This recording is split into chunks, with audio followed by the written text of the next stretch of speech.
Hello, welcome to another March Martial Arts Madness month review. Today, I'm reviewing the 1972 Shaw Brothers film, The Black Tavern, which is an hour and 27 minutes, directed by Teddy Yip and starring Shih Szu as Chang Xiaoping, Tung as Cha Hisao Yu, Feng as Chang Shou-shan, right? And you have Ling Ching as Hujun Chu. I'm not trying to be offensive. I just I'm having trouble with the names.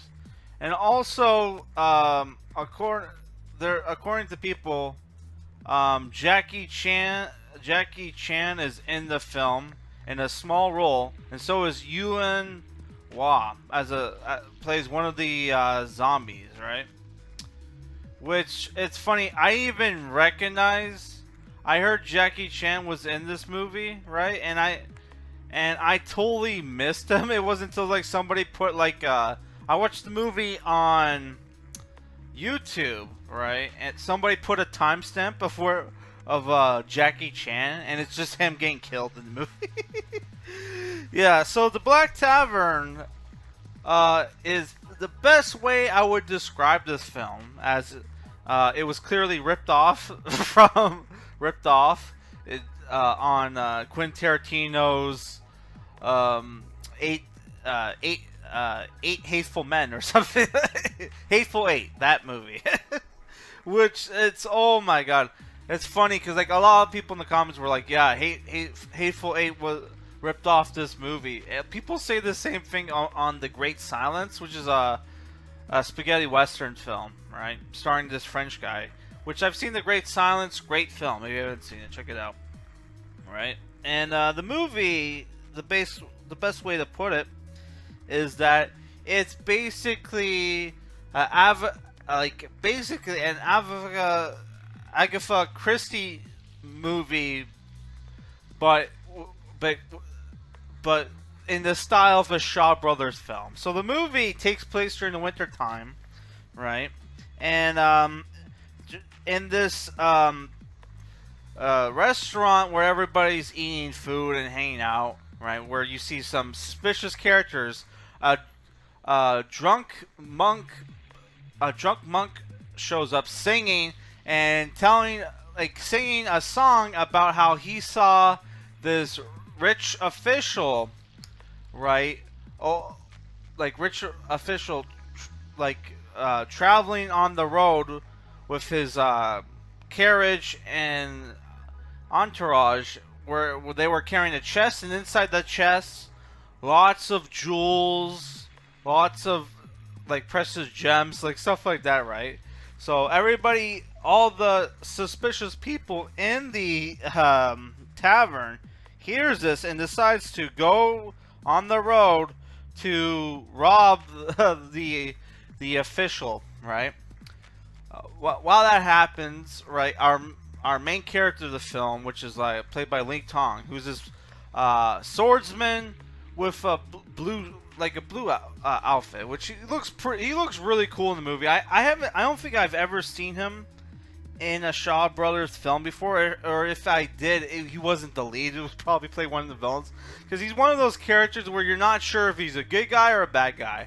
Because at first he sees like two thugs trying to rob the official's cart, right? And he stops them, and he's greeted by the official, right? He wears like this Santa Claus looking robe. It's like red with a white trim, right? And inside is his two like beautiful apprentices, who he says like one of his is his daughter, right? And he has two guys who runs the cart. They travel to this inn that's almost like a small town, where they have a little gate. They have like a little like what the hell do you call it? The little house to store the animals, right? The barn or whatever, right? And like it almost looks like a little town. This inn, right? And it's run by basically thieves. That's where the name of the film comes from. It's like suspicious, like taverns where they pretend to be inns, but really they're like they're they're basically dens run by thieves, right? And just like in movies like Dragon Tiger Gate, you know, like the guy pulls out some meat from from the cellar, and it's like a leg. It's a human leg. So it's just like in Dragon Tiger Gate, where like they're feeding meat to like the poor, the unsuspected customers, right? Because it's just cheaper, right? It's funny because in like if you ever watch Dragon Tiger Gate, they're the regular customers regular customers are know they serve that stuff, and they're like, the code word is whenever you make an order, you say, don't serve me white flesh, because white flesh is code for human. So it's like, wow, really giving me Dragon Tiger Gate in vibes, right? Yeah. So what happens? They go there, and the innkeepers know that the official is not actually the real official, but is a murderer called the murderer whipmaster Feng, right, or whatever his name is, right? So Xiao Feng kills them with his whip, which is very brutal. The kills early on in the movie are fucking brutal. He like whips a dude's eye off, he tears the guy's head off with his whip. Like, lots of blood and gore during certain scenes in the movie, right? Like, the fights are pretty brutal, right? And that's where, at that point, where like our main hero, right, is like pretend maybe or maybe not pretends to be a criminal, right, to and helps the main character, right, the main villain of the movie, right, while other bandits show up to try to wait for the real official to show up so they can kill him, right? So really cool cast of colorful characters in the film, right? Lots of cool fights, right? So, and I like that there's this one group of bandits where they pretend to be, this is like a kung fu movie thing, but like in the kung fu movies, like morticians are like basically necromancers, when they're like necromancers where they can control the dead bodies like zombies, right? And they hop around. So you have this bandit gang where where the main guy pretends to be the mortician, priest or whatever, and the rest of the gangs pretend to be hopping zombies until they get exposed by the beggar who shows up to beg for food, right? That was a cool scene, right? It sounds crazy if you haven't seen these movies before, but that is a thing where like the morticians or whatever cast magic spells to make corpses walk while they travel place to place. Right? It's a fucking weird, I know, but that's a thing, right? And in these kind of movies, right? There's even one with Gordon Liu called Shaolin versus the Evil Dead, which you can watch on Tubi, which we might review that movie.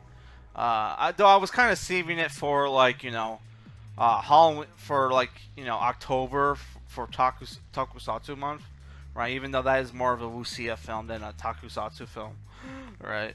Yeah, so there's really brutal kills in the movie. The fight scenes are great. I kind of like the intrigue in the movie. You can kind of tell that the good guy's a good guy and the bad guys are bad guys. You kind of know, right? I kind of like the premise of the movie where you had basically, and they just if you look up descriptions of the movie, they spoil the twist where it's basically where good martial artists bait evil bandits to come to this tavern in search of an easy mark, right? Only for them to kill them, right?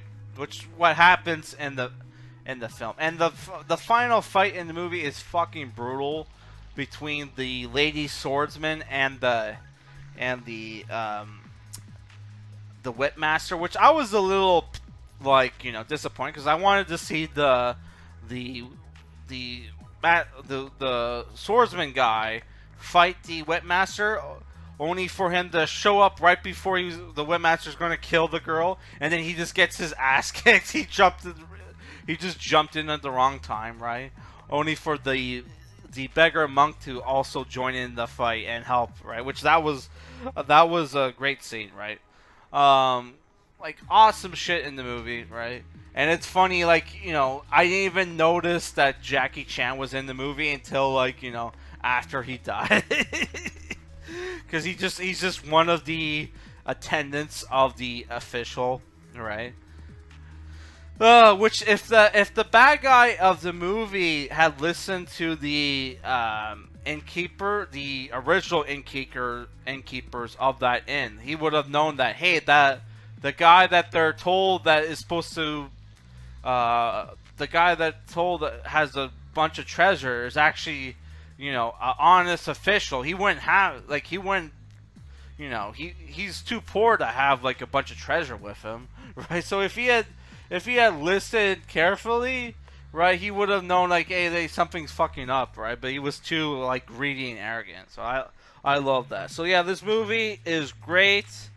I'm giving it, it's the thing where I wish I wasn't so harsh on like other Shaw Brothers films, because like this film is not like it's the thing where it's a great film, but I kind of like it's not as good as other Shaw Brothers films I reviewed, but like those I kind of gave like harsh scores because they are dated. Where this one, yeah, it has some of the dated shit that the other ones have, but like it had like very dynamic action, like dynamic, not just action but camera angles and close-ups, right? Which is like, holy fuck, man.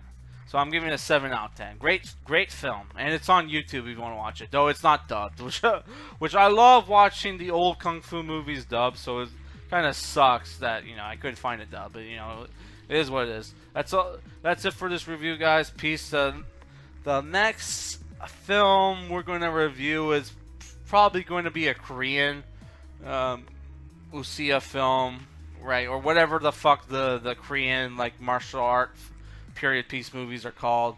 I haven't decided which one yet, but I think it's going to be Memories of the Sword. Peace.